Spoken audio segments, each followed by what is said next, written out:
Okay, so if you want to run stealth on your Snap Spectacles version 2, apparently there are two cameras.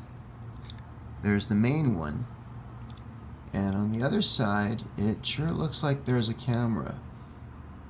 So what I did was I ordered this kit from eBay. Some guy in Texas sells a couple of these for a few bucks. And it's a blackout kit for the LED lights, but the only problem is there's no hole in the center for the secondary camera. So what I did was, and here's a little trick, you need to make a little hole on the center of the black tape.